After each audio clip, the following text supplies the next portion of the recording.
அண்ணன்ட்ட போனோம், இந்த வாங்க எல்லாருக்கும் தங்க நகை பிடிக்குமான்னு கேட்டோம். பிடிக்குவேன்னாங்க. ஆனால் உங்களுக்கு நான் ஒரு கேள்வி கேட்பேன், அதுக்கு நீங்கள் சரியாக பதில் சொல்லணும்னு சொன்னோம். என்ன கேட்பியன்னு கேட்டாங்க. அதாவது இப்போ நீங்கள் நகை கடைக்கு போறீங்க, சடக்குன்னு ஒரு ஆரம் வேணும், ஒரு நெக்லஸ் வேணும், ஒரு ரெட்டோட செயின் வேணும், கோதுமை சங்கிலி வேணும், பாம்பு சங்கிலி வேணும்னு சொல்றீங்க. இந்த பாரம்பரியமாக நம்ம பாட்டியெல்லாம் காதக்கு போல நீளத்துக்கு வளர்த்துக்கிட்டு டின்னு போட்டு ஆட்டுவாங்கல்ல, இது சம்பந்தமான பேர்கள்லாம் உங்களுக்கு தெரியுமா? எங்க சொல்லுங்கன்னு சொன்னோம். பாருங்க, அதை தோடு வெள்ளைக்கல் மாட்டில் சேப்பு கல் தோடு. இப்போ அது மாதிரி வருதா? அப்போல்லாம் வராது. மாங்காய்ப்பு தோடு வந்துச்சு, ஏல்கல் வச்சு தோடு வந்துச்சு, கடுக்கு வந்துச்சு. தோடு மாட்டுடு கம்மல் எல்லாம் போட்டுருந்தோம். அந்த அடியல் மாதிரி கல் வச்ச அடியல் மாதிரி ரெட்டை சர செயின் எடுத்தோம். வைக்கப்புரி ஆறாம் மாலை நெக்லஸ் அது சூப்பராக இருக்குப்பா.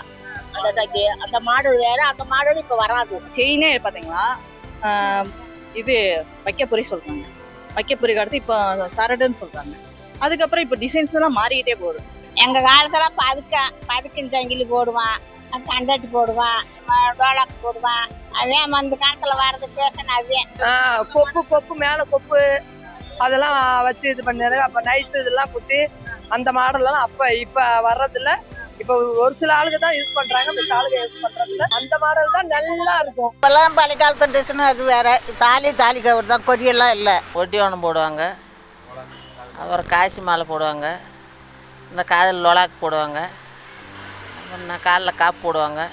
நல்லா இருக்கும். எங்களுக்கு பிடிக்காது. எங்க அம்மாலாம் போட்டுருக்காங்க. அது பழைய இருக்க டிசைன்களும் இப்ப இருக்க ட்ரெண்டிங் ஏத்தாப்புல எல்லாருமே மக்கள் மாறிட்டு போறாங்க. இப்ப இருக்க ட்ரெண்டிங் தங்கம் அவ்வளவு குவாலிட்டி கிடையாது. பழைய காலத்துல நகைகள் தங்க மதிப்பீடு அதிகமா இருக்கு. இப்ப வர நகைகள் எல்லாம் பார்த்தோம்னா டிசைனிங் நிறைய இருக்கு. என்னன்னா குவாலிட்டி அதிகமா இல்லை.